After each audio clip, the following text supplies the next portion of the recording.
All right, you've identified the distortions. Now what? Today I want to show you two tools that make method selection dramatically easier. If you have the ebook, there's a table called Select the Method by Distortion on page 955 in the 2020 edition. This is the bridge between identifying the distortions and picking methods. I highly recommend the ebook, Tools Not Schools. If you don't have that, recommend picking up a copy. But don't worry, if you only have the toolkit, I do have an alternative, so stay tuned. Here we are in the ebook, page 955, as I said, and you can see it's in chapter 26, right during a in treatment program. We have the how to select techniques for each distortion and disorder below that one. So let's just focus on techniques for each distortions right now. You'll see on the top, we have the categories that David has created. So we have basic, cognitive, uncovering techniques, some motivational type techniques, exposure tools, and interpersonal tools, which you can use for relationships, but you can also use for on a daily mood log as well. Next, he has these subcategories like compassionate techniques, truth-based, logic-based, semantic, and so on and so forth. Interpersonal, he has over here interpersonal exposure, social anxiety might be helpful there, that kind of thing. These are more explained in the ebook, and so if you're doing the toolkit, if you've just got the toolkit, you did the fast track program.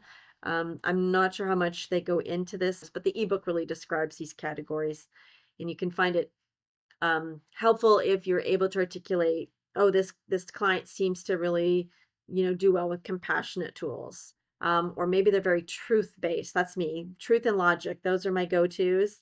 If they're artistic and creative, semantic techniques often work well. So you can kind of base these a little bit more on the client versus the distortions and kind of cross-reference them.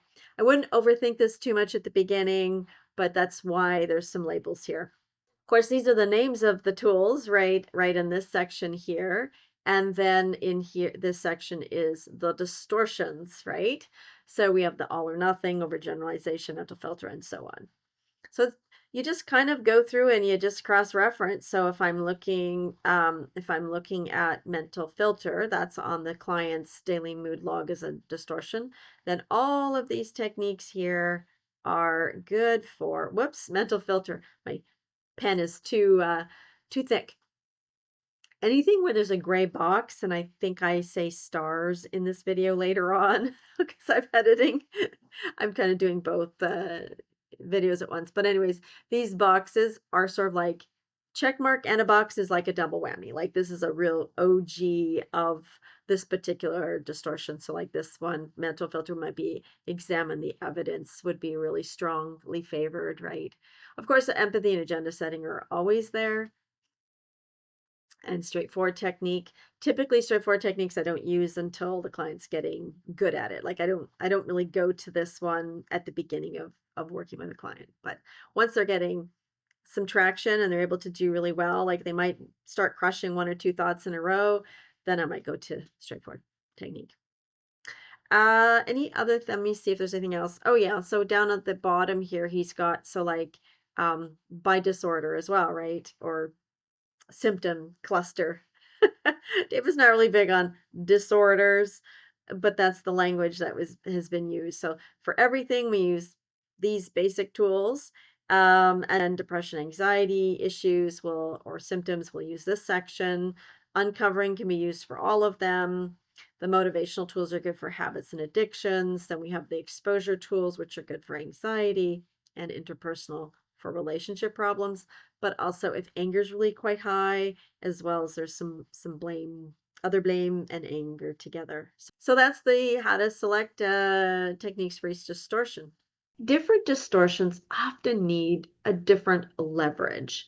Like all or nothing, we're using shades of gray, but not all tools work for all people, and hence we fail as fast as we can. The method by distortion sheet's a really quick, like what method to consider The second tool I want to talk about is called the 101 cheat sheet. And that helps you with how the method works. It's like a reminder prompt.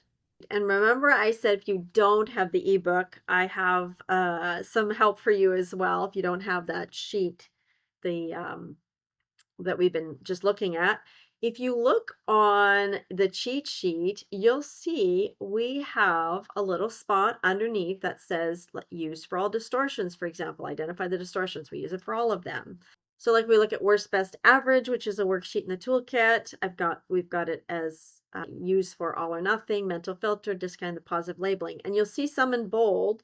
That means they're kind of the go-to. If there's labeling going on, worst, best, average is like my go-to tool.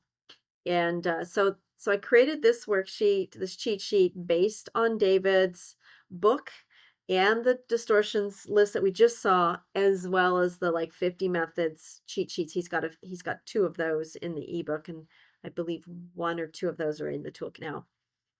So basically, yeah, we'll see then you got the title of the technique, a quick little overview of it, and then what distortions it's good for. And that's basically the cheat sheet. Try to make it really simple. I kept this laminate on my desk for quite a while as I was getting to know the tools better. If you've not learned the tool before, the cheat sheet won't teach you how to do the tool.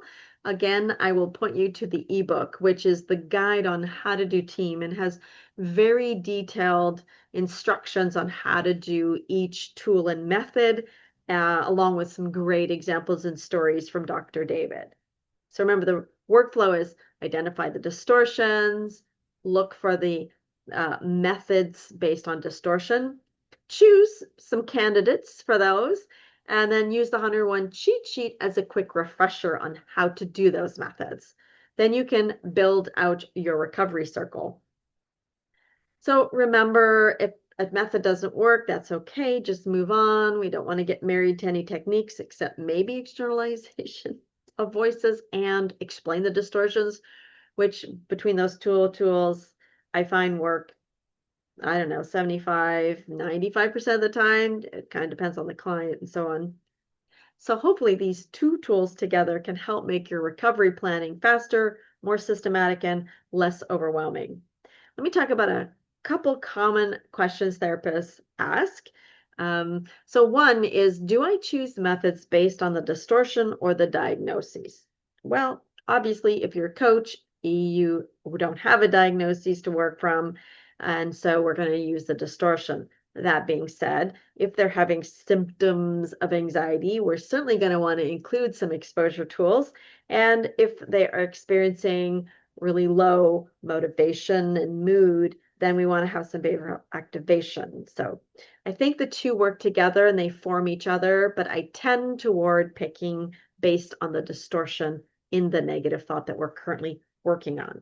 So if we're picking based on a diagnosis, we don't necessarily look so much at the specific negative thought. Whereas when we're picking by distortion, we've already identified a thought and then a distortion within that thought.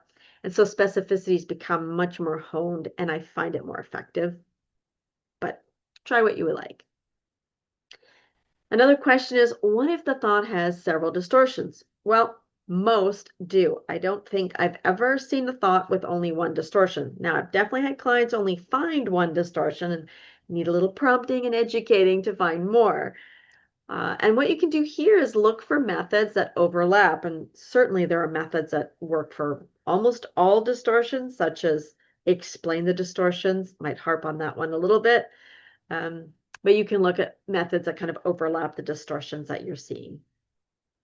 I wouldn't overthink it too much. Give it a shot. Should I always pick a method with like the most check marks or like the star is actually what I should be saying. Like there's some methods where he's color coded them to be like, this one's particularly good. For example, shades of gray for all or nothing, semantic technique for should statements. Not necessarily. I mean, those are often my go-tos, but the chart is really just a guide. It's not a formula. So pick and choose, try them out. What about, could I use a method that's not listed for particular distortion? Well, yes, of course. The chart is likely matches and it's not exclusive. You might give it a shot. Just know you might have to adapt it a little bit, modify it somewhat, or it just might totally fall flat because some of these tools are quite effective for very specific distortions and don't really work for others. Should I start with cognitive methods first? Well, no, not necessarily. And again, this is kind of based on therapists and clinicians. Some clients respond better to a compassionate technique or role playing. I know therapists who always start with exposure when doing anxiety work first. Me, I tend toward cognitive methods first because that's my style. I think what you'll notice if you watch David and you watch Jill and Tyann and other great trainers, Mike, is the tools that really align with their style tend to work quite well with their clients. I think that's because as a therapist, I mean, you're coming together with your client in a relationship, a therapeutic relationship, or in a coach-client relationship in the case of a coach. And that informs what you're doing with the client. And so if you're excited about a technique, if it really resonates with you, you're better able to articulate it that can really help a client as well. And so, like, for example, explain the distortions, I find works extremely well for me, and it helps build the client in some skill before we go to externalization of voices. So as you become familiar with these tools, you'll spend less time wondering what to do next and more time helping clients achieve the kind of change that really lasts.